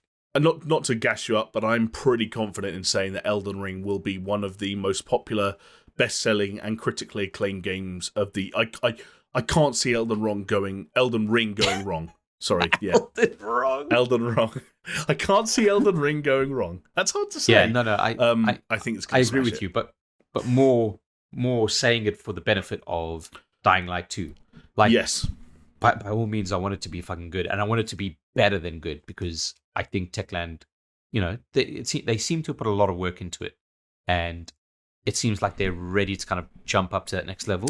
But I can't help but thinking that with all of these like little vignettes that they've been releasing, we're gonna focus on this little fucking portion of the game and this aspect of it. It's just like Night City Wire kind of flashbacks. Yeah, we'll kind of get into the Dying Light 2 situation in a bit here, because there were a few other bullet points that revealed themselves this week. But you have also just triggered another question for me, which is, I was listening to another podcast, the Min-Max podcast, I'll say. Yeah, I know, shock horror, shoot me. And they were doing something of a 2022 preview as well. And they kind of had an interesting perspective, which is, what is going to be 2022 Cyberpunk? And there were a few kind of guesses in there. One of which, for example, was Starfield, which, if it does come out this year, which is technically still slated for, that could come out a bit hot, because Bethesda games of that ilk have done in the past. They were looking less at like the kind of the gulf between anticipation or hype and reality, and more like which is going to be the game that's going to be a constant shit show of apologies and shits and stuff like that. Yeah. There was some mention of like games like Saints Row. Some people think that Forspoken could be a bit of a yikes. Pokémon Legends, Arceus. A couple of people worried. I think that's a fair shout. I'll be honest. I think Starfield will be okay. I think it'll come with its usual element of Bethesda jank. Okay. Fine. Like, I've never had an issue with Bethesda's jank, as it were. But some people do. It rubs some people up the wrong way. I don't mind it too much. I think maybe where Starfield's going to fall down is I think it's going to be conceptually a difficult game to love. Interesting. What do you mean by that? Like, I think there's a fun... unless I'm completely wrong about what the game is, which is entirely possible because we don't know much. True. But from what I understand and what I've been reading and what I've kind of pieced together myself is, it's not Skyrim in space. They've said this much themselves. Mm-hmm. But I think of stuff like, I don't know. I think if you're trying to be like an authentic space sim and exploring different worlds and areas, and there's survival elements where it's like, how much fucking gas, air do I have in my tank and whatever. I think it's going to be maybe they're trying to go too far into the spaced simulation route. Okay. Right? And I think that's going to put a lot of people off. A bit too much Outer Wilds, not enough Outer Worlds. Maybe. Yeah, exactly. Okay. That's actually a decent way of putting it. I could see that being the case. And it will be interesting to see whether or not Starfield delivers, whether or not it becomes the Cyberpunk of the year, and whether or not Dying Light 2 will be in the conversation. Yeah, but ultimately, Jamie, it doesn't matter because it's on fucking Game Pass. It's true, actually. That is one thing that Starfield and a good number of other games have going for them. Not on Game Pass, though, and that's why they are presumably being wishlisted so much on Steam, are the remainder of the games that kind of rounded up the top 5, if you will. Because Dying Light 2, obviously, still in second place at the time of recording. Quite impressively, Chris, the game that snuck up to third place, which is a game that I didn't know existed until it was at Microsoft's E3 press conference in the summer, Party Animals. Yeah. The kind of Gang Beasts-looking game, but with animals. Yeah, I mean, fair enough. It's almost like the subgenre, right, of like weirdly physicsed, like cartoony looking things. Like you think of Fall Guys, you think of Gang Beasts, like you mentioned, you think of Human Fall Flat. It's almost like a subgenre of its own. But yeah, Party Animals looks great. People like ragdolls. I think that's what we can say quite definitively. But it's a free to play game though, right? Oh, is it? Okay, I didn't know that. That would make sense. I don't know. I'm asking. Well, free to play or not, it currently sits in third place, and I will say also rounding out the top 5 are the PC port of God of War, which I don't believe is actually out yet, but has received some previews this week and even reviews, and is being well received. I think it's fair to say. In some cases, extremely well received. Yeah, it makes me want it. I'm someone who thinks about replaying that game sometimes. I agree. Yeah, it's tough though, right? Because obviously now I've got PS5, and I can play it at 4K 60. Yes, you can.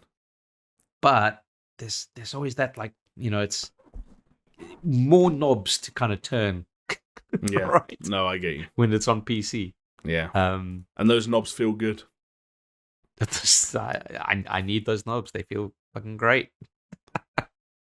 Rounding out that list, by the way, Steam users giving their props to a piece of vaporware. Not really sure why, but Hollow Knight Silksong rounding out the list. Also known as the game that will never come out. Number 5 on Steam's most wishlist games list. Did you find out if Party Animals was free to play, by the way? I've been looking. I can't see anything definitively. Okay.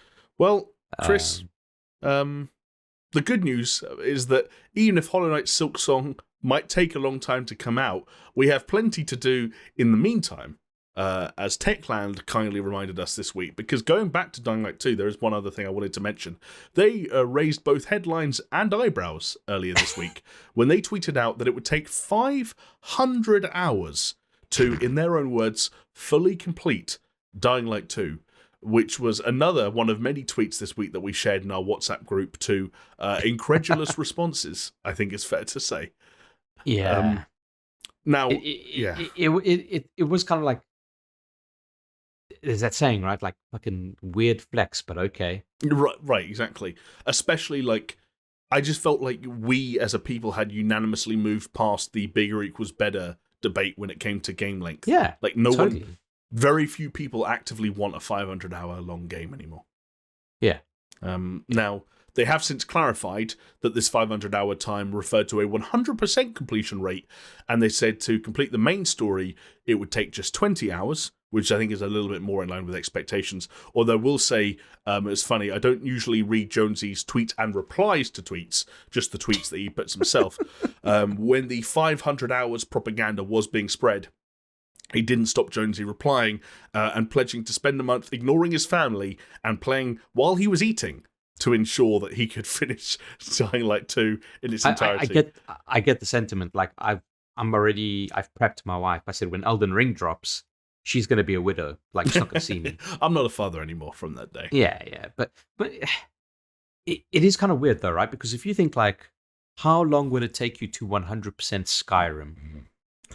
Right? Like, right. Good question. Do you know what I mean? Like, can you, Chris? Because the Radiant quests. I was going to say that the Radiant system probably means you can't. But yeah, like, what does it mean? Does it mean that you have to turn over every single rock in the fucking game? Who knows? Right, exactly. But yeah, just like 500 hours, like, man, like 20 hours is a decent amount of time, right? Like, I remember when we were looking at what is it? Death Stranding and Days Gone, and we're like, these games are too long. Yeah. Because they approached the 50 to 60 hour mark, right? Even for a regular playthrough. Yeah, and actually, funnily enough, all the reports that are coming out on the Days Gone stuff, I believe you guys covered last week. Mm-hmm. A lot of the fucking creative director, or whoever he was, came out saying like, oh yeah, it was a timing thing and a scope thing and blah blah. It's like you wanted a 50-hour fucking game, you knob. Yep. Make it a 14-hour game, and you don't run into those fucking issues, and then you can have time to polish. Like I sometimes thinking in memes, Jamie, it's like that fucking image of the guy on the bicycle, and then he sticks the stick in his own fucking spokes, and then his bike falls over, and he like, I don't know, blames the fucking immigrants or something. Like this is what's happening. It's like, oh yeah, Sony, we sold fucking however many, and they still cancel. It's like, yeah, but you're a fucking idiot. Yes. Sorry, but you are. Do you know what else backs up that guy potentially being something of an idiot? Is that he mentioned that that Days Gone had matched Ghost of Tsushima's 8 million sales. Whatever it was, 2019, 2020, like a fair while ago. It's since come out that the metric that he was probably using to get that number was achievement or trophy tracking websites that are very often incorrect and have bloated numbers for a number of different reasons. And so a lot of people now think that he was actually wrong in claiming that many sales. Fair enough. Yeah, but even so, like, if you say, oh yeah, the game was, not as polished as it could have been because we just ran out of time. Don't make your game fucking 40 plus hours then, you asshole. No, I and then go on Twitter like 2-3 years later and complain about it. Yeah, I'm so like look, I do feel bad that everything that happened to Ben Studios, but like, get some fucking perspective. Get an editor. Like, we have them in video. Why don't we have more of them in games? Like, get someone in to be like, look, my game is 60 hours long right now. It probably needs to be 30. Like, yeah. Although, if we do what we used to do on some of our edits, where it's like, for context, when we used to edit all-time 10s, which are obviously like top 10 listicle based things, and at the start of it, like at the time, YouTube's algorithm would favor like 5-minute long videos. So we'd make 5-minute long videos, and we'd send it to our producer, and the producer would be like, yeah, I just feel it needs to be like a little bit snappier, like maybe like 10% snappier. So we just used to nest the whole sequence and speed it up by 10%, and like, yeah, job done. Turns out that if Deacon St. John's running speed has increased just this little bit, then 5 hours comes off just like that. I mean, you're probably not wrong, And that's maybe something that Dying Light 2 could learn, actually. Just increase the player movement speed and you've got it sorted. Hell yeah. Or maybe they should just take more tips from the fine developers behind Shadow Warrior 3, because they, as they are known to do with their own unique sense of humour, took advantage of this whole hot air that was being spread around Dying Light 2 by pointing out that their game will take 500 hours to complete 60 times. For anyone in the interested in doing that. Chris ran the numbers on this earlier. He got the calculator out, or maybe he did in his head. Maybe he's a savant. I don't know. That's 8.3 hours long as far as campaigns. Actually, Jamie, it's 8.333 recurring. Look, I'm reading off a piece of paper that you wrote a number down on, mister. You didn't put enough threes. And I did use a calculator because I can't fucking do maths. I'm I'm a video editor, not a mathematician. When it comes to recurring numbers or like fractions, like that's like 500 divided by 60 sounds easy, and then you try and do it, and you're like, oh, that's not a whole number. I can't do that anymore. It's somewhere in this ballpark. Yeah. Do you know what else is somewhere in the ballpark of the next 2 weeks, but I don't know exactly when because I'm bad with dates, Chris? Tell me. Pokemon Legends Arceus. The brand new open world Breath of the Wildified take on Pokemon by the good folks at Game Freak, who have been taking the time while other companies have been coming in to do remakes of classic titles like Diamond and Pearl to make a big blowout, run around and presumably do something we don't know yet Pokemon game. Open world, baby. Yes. 28th of January, Jamie, is when it's coming out. So, like, that's soon. This is a game that is basically ready to come out, which means that the brand new 13-minute gameplay video that we got today at the time of recording is pretty indicative of the experiences that some players may well be having on January 28th, Chris, which, I've got to say, from a personal perspective, is an interesting proposition. Right, okay, let's let out, right? Because I am not a Pokemon fan. I don't play Pokemon games, so I don't care about this game. But I know that you are a Pokemon fan. You enjoy Pokemon. You are a Pokemon connoisseur. Well, kind of. In a situation like this, you talking to me, I'm a Pokemon connoisseur. Compared to Pokemon connoisseurs, I'm not a Pokemon connoisseur. Right, sure. No, I get that. But yeah, like, for me, like, what do I care? I'm not going to play this fucking game. Right, true. You know? But it is interesting. Like, when I did watch the 13-minute presentation, and I did message you to get your take on it because I am interested. Because, personally, I've got to be honest, like, I know what Pokemon is, and I know the kind of flow of what you do with Pokemon. And this seemed very strange to me.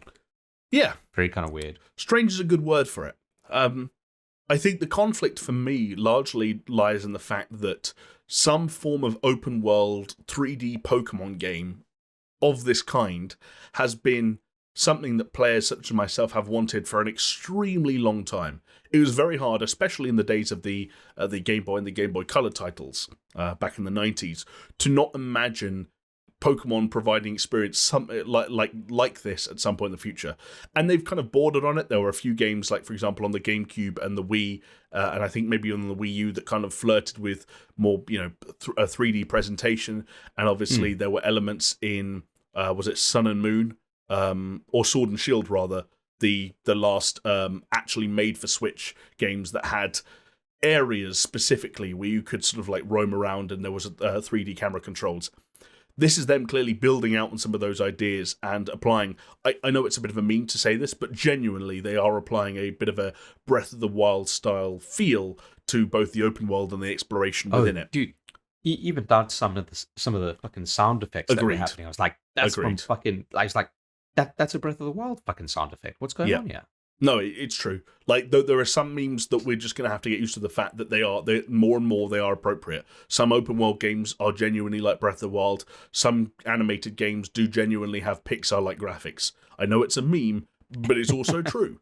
But yeah, I guess probably similar to you, Chris, in a roundabout way, I kind of watched it and it was interesting to see this game's take on some of the fundamentals of the Pokemon experience, which is encountering Pokemon in the wild, engaging Pokemon in the wild, catching Pokemon in the wild, a battle system, and so on and so forth. It was very hard to know what their ambitions are beyond that. Because while I can see why there might be appeal to exploring an open world, even if it did look a little barren at times, and filling out a Pokedex, and that maybe you encountering unique or rare Pokemon in the wild from that 3D perspective has some more awe to it that we don't get in a traditional 2D presentation. But otherwise, I don't know what sustains the enjoyment and the length of that game. Yeah. There's a point where the player character. Well, Jamie, when you're playing the game for 500 hours to catch them all, see, how's it gonna feel? I'm just going to have to play while I'm eating and pretend my family don't exist, Chris. It's really that simple. You do that anyway, Jamie. So. You're wrong. You're right. I mean, I don't have family. I killed them all to play more Pokemon. You ate them. Yeah, exactly. I ate them. 2 birds, 1 stone. Full belly and no more family. Yeah, the thing I was sorry. Yeah. I was going to say the one thing that I was kind of like wondering about is like, why make it like, oh, it's the ancient region and the Pokemon are all wild and Pokemon and humans don't exist. Like, I get like it's an interesting kind of spin, but it almost seems to me like they're just afraid to kind of take this formula and put it to like a mainline series. Yeah, and it's almost like the mainline series are so often contained within a structure that makes so much sense and gamers are so familiar with, for better or for worse. It's almost like some of that stuff was too scary for them from this perspective. Like, let's be honest, their open world doesn't look or run particularly well. And it's just an open wilderness, okay? It looks worse than Breath of the Wild, and at points it runs worse than Breath of the Wild, and that was a launch game on the Switch. Now imagine that. not just the launch game on the Switch, buddy. And look, it was on the Wii U. It's a Wii U game. It's a Wii U game, you're right. The Switch is basically like a port of the Wii U game. So right? There's a part of me that looks at it and was like, oh, when Game Freak had the conversation about, well, hang on, Sword and Shield had basically cities and, like skyscrapers, and you had battles in gyms with elaborate designs and stuff like that. They were like, we can't do that. Like, we can't. And so maybe that's why it's been simplified, because I agree, it does feel strange. And it also lends itself to the system where it's like, okay, well, what are you trying to do to progress through this game, and what are your objectives? And there's a point where the player character goes into a town and talks to an NPC and is given essentially side quests. And I remember slowing it down and reading the description of the side quests, and all of them amounted to go out, catch this Pokemon, come back and show it to me. And there's a part of me that worries that Pokemon Legends Arceus is entirely built around the concept of what happens if you're allowed to go out and interact with and catch Pokemon in the wild, and that's it. Yeah. And that would be very disappointing. It wouldn't be enough. Let me ask you a question, because I wonder if this is a pattern that they're going through, right? Like I said, I don't fucking follow Pokemon, so who knows what my opinion on what Game Freak does, or the fucking Pokemon company. But I see a pattern that they release a game like Let's Go Eevee. Right. Right? Yep. And then the next mainline title has more elements taken from Let's Go Eevee. So like almost as if like Let's Go Eevee is the test bed as the lesser non-mainline title.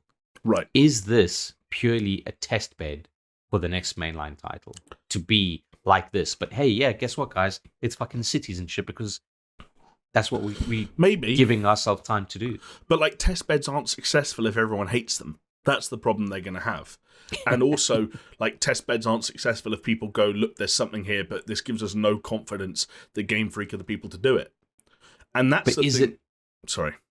Is it also a thing that's like, yeah, but it's Pokemon. Like, Pokemon fucking sells. Does it matter? I think that's an internal outlook. I think that's not met with that much. I don't think that holds that much water with actual Pokemon fans anymore nowadays. Obviously, sales will still be completely fine because there are enough of us that are crazy, and we like to get angry about the things that we've invested in for one reason or another. But I still think there are problems here. And I genuinely, it sounds like I'm being harsh, I think the problem lies in the fact that, like, Game Freak have been unable for the last, like, decade plus to progress that formula in a meaningful way. Pokemon, despite it being incredibly successful, has continued to drag its heels in a number of different ways. And this was their opportunity to say, hey, look, we're doing the thing we probably should have done a long time ago. It's something new, it's big, it's different, but it's still Pokemon. And I'm genuinely worried it's not going to work, because they're just not the company for it. Yeah. But it is big and different, though.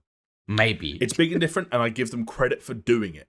I give them credit for saying, we're going to try and make this. But I'm worried about it. I am genuinely worried about it. I think even just by looking at it, you can tell that, like, something's not quite right. Is there a chance that the naysayers are going to be proved wrong? Of course. I still think that, and maybe this is just me covering my back because I am being a little bit pessimistic here, and I apologize for being pessimistic. I think there's a chance that if the naysayers are proved wrong, it is broadly just because actually this game isn't that bad, and a lot of people therefore end up being stuck between, like, if you weren't sure about it or you're going in open-minded, you have a surprisingly good time. If you're committed to or even yet obsessed with Pokemon, you're guaranteed to have a good time, and so everything else just gets washed out. Because, like, if you're saying it's a Metroid Dread? Maybe, but if Metroid Dread, if games like Metroid Dread had come out once a year, every year for the last 2 decades and still never changed, like if you ask me what the Metacritic scores for the last like 5 mainline and non-mainline Pokemon score games were like on Metacritic, I wouldn't be able to tell you. I guess that most of them landed in the low 80s, but I don't know. Because no one really cares anymore. There's too many of us that just buy it because we're fucking brain dead. Yeah. And that's the foot in the door that Pokemon Legends will have. What are the latest Pokemons? The one that came out this fall was Brilliant Brilliant Diamond and Shining Pearl. Is it? Okay, so let's see. So Shining Pearl is on 73. Yes. And Brilliant Diamond's on 73. Yeah, and then before that was Sword and Shield. Yeah, I believe so. Anyway, okay, let's have a look. 80% for Sword, 80% for Shield. So, like, kind of average. Yeah, like in the grand scheme of things. And it was Sun and Moon, and that was back on the 3DS. And I know some people like Sun and Moon a lot. I didn't like Sun and Moon that much personally. But I know I was an outlier there. You see, Sun and Moon are 87. Yeah, see, that's good. That's good. Yeah, 87 is fucking solid. But the point I was making is, like, I didn't know any of that off the top of my head. Because, like, there is a part of Pokemon that just, like, it gets to people who we don't care that much. Like, Pokemon's Pokemon. And that's why I give them credit for challenging the status quo. Because they're making a Pokemon that isn't just Pokemon anymore. But, like, that could also be their Achilles heel. And it hurts to say that because, again, I want to give them credit for doing something different and finally stepping out of that comfort zone, because Lord knows Game Freak could have continued to make a Pokemon game in that same vein once every 2 years and printed money until the cows came home. And they're trying to rock the Casbah. I hope it works out. I'm just slightly nervous. Yeah. But yeah, we'll see. Yeah, I'm just happy that a prediction I made many years ago is starting to come true, buddy. What's that? That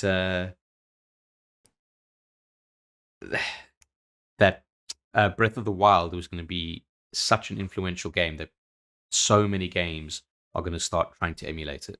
Oh, mate, like, we've already spent some of this podcast talking about Elden Ring. Elden Ring and Breath of the Wild comparisons will be a dime a dozen. Yeah. This time in 6 weeks' time. Yeah. But you know what, Chris?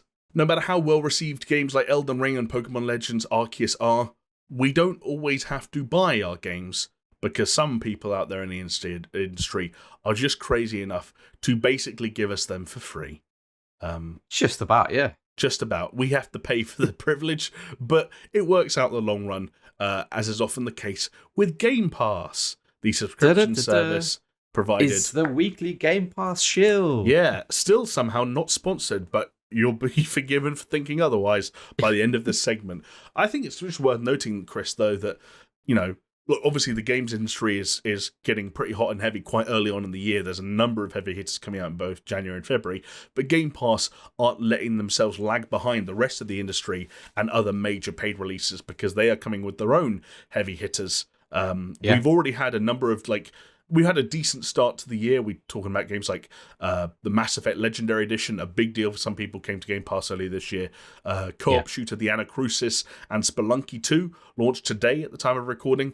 And there's some other big heavy hitters. Hitman Trilogy, which is a package of all 3 Hitman games that got announced today. That's coming to Game Pass. Great. That is, I mean, that's so much value right there and there alone if you've never played one of those. Even if you have played one of those. And also, value for money, Rainbow Six Extraction, which at one point was Ubisoft's next big Rainbow Six game, is now launching day and date on Xbox Game Pass for Xbox and PC. So that's a game... They kind of had to, I think. I mean, Yeah, we were kind of joking around before looking at that game's price, which in the UK is at the £45 mark for the cross-gen bundle, and the fact that it has a buddy pass for the retail version that basically lets you let 2 of your friends play the game for free for 2 weeks. It seems like Ubisoft are very much going with the let's get as many people playing this game as possible strategy for Arceus. Yeah, it worked with them with Hyperscape for sure. So yeah, free to play really was the way to go for Hyperscape. It is a like say what you want about how Rainbow Six Extraction. I think it looks okay. Mm-hmm. I'm keen to play it, and I'm glad that I don't have to spend money on it. Yeah. Because if I had to buy this game, even at £45, which is like not a full price thing, I don't think I would have done it, to be honest. Me neither. You know, and this maybe just kind of say like, oh, you can play this game with your friends now because you can. It's like, yeah, perfect. I think it's the most logical fit for Game Pass outside of first-party content. It's targeting those games that are like, oh, I don't have to pay for that. I might as well try it. They do that really well, and I think, like even like looking at the Anacrusis, like I know we don't need more co-op like Left 4 Dead style shooters, but the fact that there are like former Valve staff involved in that, like that Chet Falachek guy or whatever he's called, Falachek, yeah, like that might be something that I could potentially like. Put it this way: it's going to be easier to get a group together for the Anacrusis or for Rainbow Six Extraction than it will be for me to convince you and Jonesy to buy Ready or Not, which I was talking about last week, which is still £30 in early access. Yeah. And that game looks great and it looks fun, and I'd like to try it, but I just like my lifestyle and my schedule. Yeah, it's like, nah. We had the same thing last year where you and Jonesy played Chivalry 2, and I didn't join in the fun because I couldn't afford to spend that much money on a multiplayer-only game at that point. Yeah. So I have a feeling it's going to be a big year for Game Pass, man. Like, and not just like looking at the Bethesda stuff or this. I think they're going to have loads more fucking things up their sleeves. I think we're going to be surprised by a lot more kind of day one inclusions. I'm looking at reminding myself some of the things that are guaranteed to come to Game Pass this year. Somerville, the new game from the former Inside and Limbo devs. Right, yeah. Starfield, we obviously talked about. Redfall from Arcane. Slime Rancher 2 is day one on Game Pass. Tunic. Nice. Marvel's Midnight Suns is apparently... Oh, no, but I think this is just... No, I think it was Game Pass. Maybe it is. I'm not sure. Atomic Heart. Right, yeah. Obviously, Rainbow Six Extraction. Destiny 2 is all on there now. A Plague Tale Requiem. Yeah, man. Like, I think this will be a fucking baller year for them again. It did just get delayed, but Stalker 2 still set for this year. Yeah. Yeah. Hashtag games. Games, son. I'd like to see them do like a really fucking big move. Like, I know at one point I just had this fucking super sneaky suspicion that they were going to release Cyberpunk as like part of their launch title. It never happened. It's still not on Games Pass, but like, who's to say that a relaunch of Cyberpunk couldn't, hit Game Pass? I think that could be. No, that's totally plausible. But I'd like to see them like have something big. Like, I don't think it's going to happen this time around. But like, let's say if they came around and said, yeah, Elden Ring, it's there. I could see them doing something crazy this year. Or like Silk Song, fucking bam, there you go.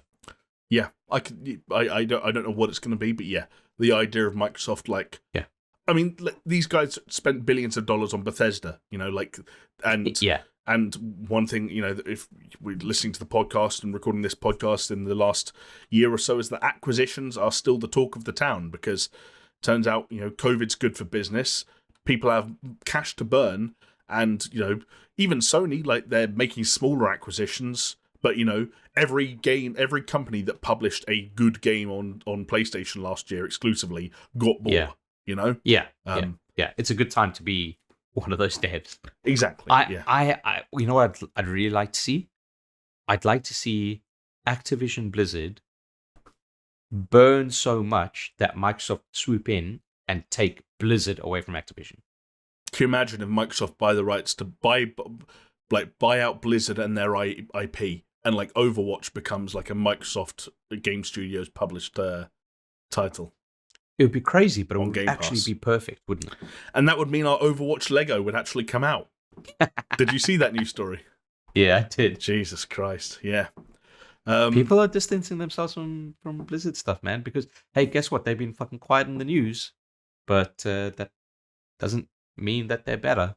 No, it doesn't. In often cases, it means the opposite. It means they're still working through fixing a lot of shit. Yeah. I believe the Raven staff are still striking. It's true, yeah. That's the Activision side of things bubbling over as well. Probably why Warzone's on fire. And you know what? I'm not going to give them a hard time because that's their right to strike, and I hope that they get what they're demanding.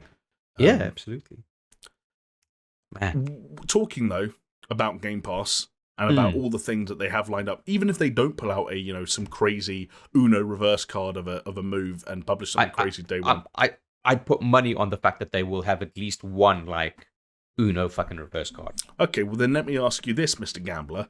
What kind of money would you put on Sony playing an Uno reverse card of their own at some point this year? Because previously on this podcast, we have talked about the imminent arrival of what is being referred to as the sort of the Spartacus program, or let's just say Spartacus, which the Spartacus protocol. It just makes it sound more grand when you say shit like that. I like it. But put it this way, behind the scenes, Spartacus essentially refers to PlayStation's plan to roll up a lot of the services they have in play at the moment, like PlayStation Now and PlayStation Plus, basically roll them into one service that itself then has tiers with different degrees of rewards that were traditionally as part of the Now or the Plus services tied to those tiers, depending on how much you're playing per month. And of course, the question then is, how far will Sony go to match Microsoft on a service like Game Pass? Now, I think most people agree in a year where we're looking at the likes of God of War Ragnarok and Horizon Forbidden West coming out, they're probably not going to go the whole hog when it comes to first-party titles being day and date on the platform. But seeing as you've made a bold prediction about Xbox's 2022 when it comes to Game Pass, what do you think the potential is for Spartacus? Like how far can it go? Yeah, like how far can it go and how far will Sony take it? Do you think they're going to pull any crazy money moves as well, whether it comes to acquisitions or the type of titles they put on some kind of tiered subscription service? Man. Do you think it is actually a Game Pass rival, or it's just them cleaning up their subscription services a little bit and streamlining? Yeah, I think it's them cleaning up their subscription services for sure. I don't think that they want to, and I don't think that they can rival Game Pass. Right. All right. Let me put it this way.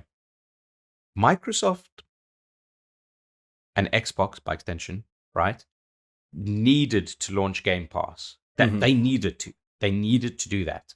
Sony don't need to do that.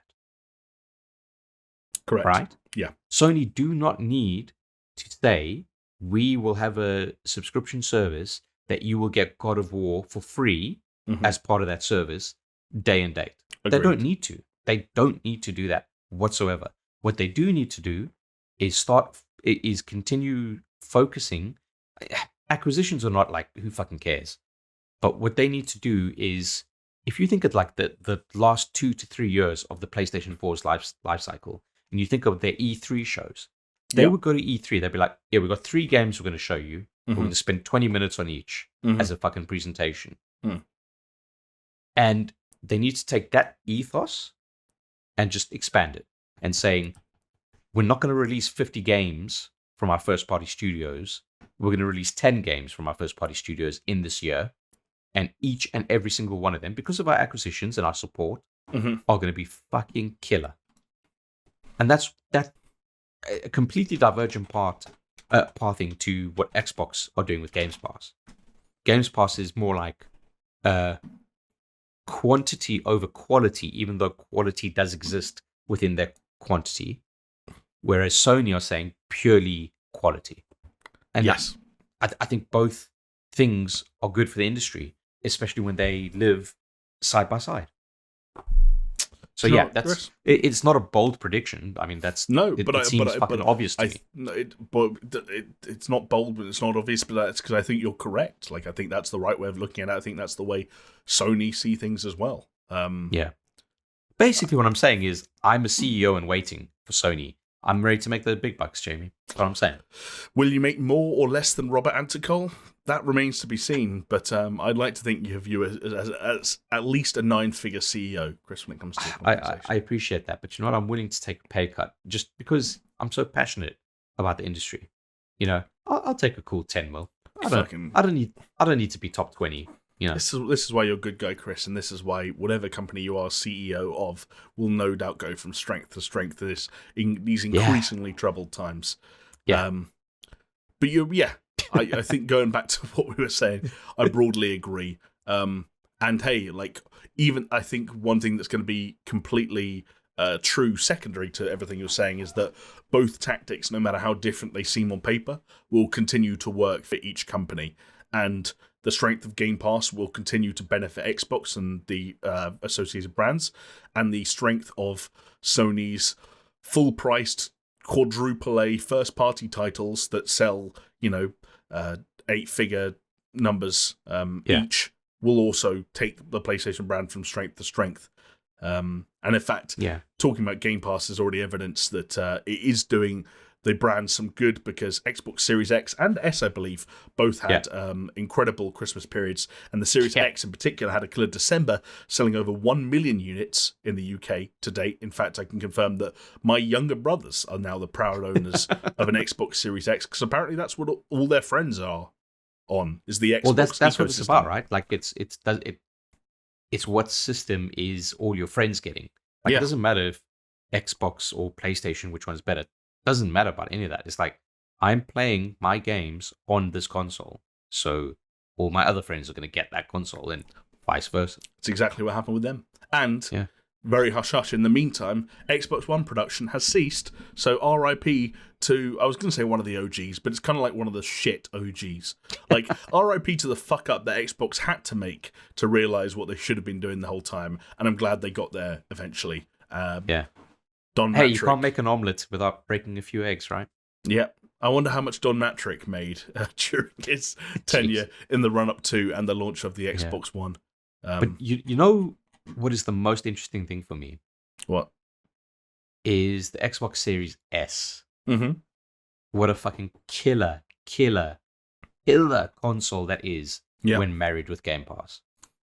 I agree. I vaguely remember, maybe this is just like me making things up for the sake of my own like ego, but I vaguely remember us having arguments and conversations in the run-up to the launches of the PlayStation 5, the Series S and the Series X, and I think the way I remember it, you're going to have to correct me, or maybe the folks at home can correct me, but you and I kind of understood the business approach behind the Series S and why it could work, and Jonesy was the one who was like, I just don't get it. Like, why does it exist? Of course.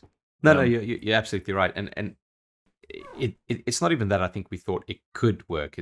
We saw it as the fucking spearhead of the movement, right? Yeah.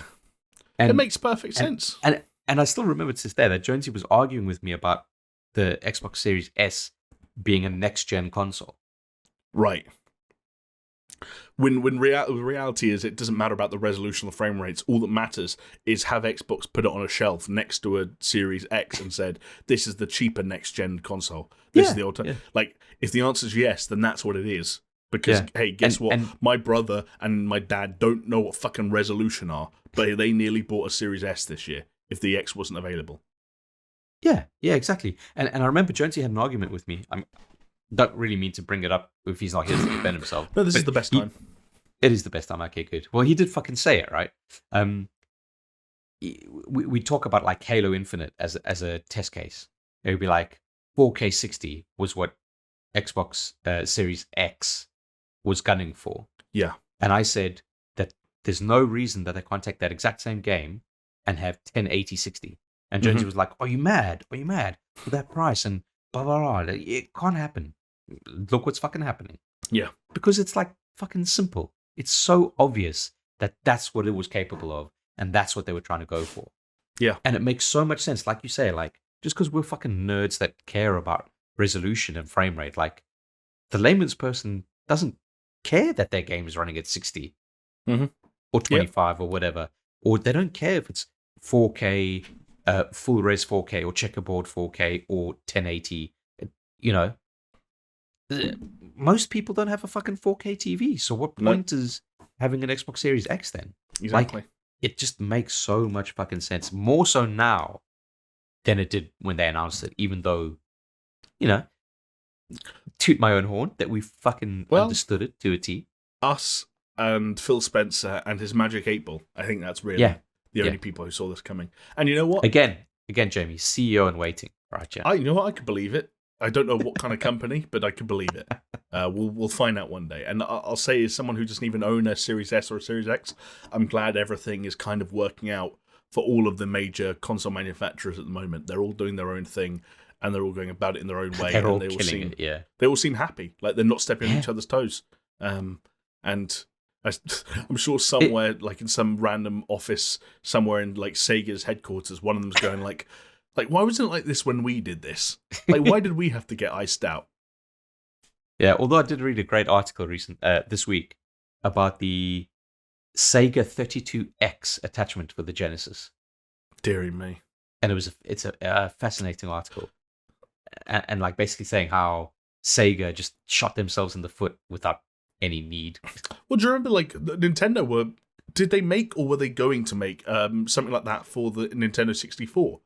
Do you remember when we made a video? The 64 DD. Yeah, and that was they're going to be their solution to getting Final Fantasy VII running on the N64 until Square were like, actually, this is more of a PlayStation game. Yeah, because they gave us lots of money. Yeah, they gave us money, and also turns out they've got this whole 3D graphics thing down to a bit more of a T than you guys. You'll get there, but these cartridges, the cartridges have got to go. GameCube, then the GameCube came along and was like, we got rid of the cartridges. How big are your discs? Well, we don't need to talk about that. Yeah. But look, Wind Waker. Yeah, exactly. No one's going to pirate it. Wow. Great. Okay. Yeah. Anyway, that about does it, Chris. Unless you've got anything else to add on that that last talking point, I think we've just about touched on all the news we've got for this week. I think it's been a shit week for news, but it's going to be a great year for gaming. It is, and if you want to hear more about the great year for gaming ahead, then may I recommend that you tune into next week's episode where, with any luck, we will have a full house, the holy trinity of SuperShow hosts reunited at last for the first time in 2022 to discuss the year ahead and all the hot new releases and give a little previews and thoughts on everything to come. Once again, if you want to make sure you don't miss that episode of the Super Show, make sure you subscribe to the channel on YouTube and you're following and doing all the cool subscription-y things you can do as well on podcasting platforms like Spotify, iTunes, Google Podcasts, all that good stuff. Chris, I know you've only just recovered from having a very sick festive period, so I just want to say thank you for not only joining me and everyone else this week, but also for being such a gracious and insightful and just a generous co-host. Well, thank you for having me. You're very, very kind. And I can only apologize for my low energy levels as I honestly am on the road to recovery. I'm not just saying this because you're here and I'm kind of virtually looking you in the eye. Didn't get any low energy from you this week. Yeah, boy. Well, that's good because I'm fucking dying inside. Well, we can stop recording and then you can die on the outside as well and just kind of be more yourself. But yes, thank you, Chris. And thank you once again to everyone who is watching along from home or indeed listening. Remember to like the video, to rate the podcast 5 stars, and if you want to consider helping support the future of the Super Show, patreon.com/Super Show. You can pledge there, and with any luck, we'll see you back here, same time, same place next week, and we hope you have a good one. Until then, goodbye. See ya.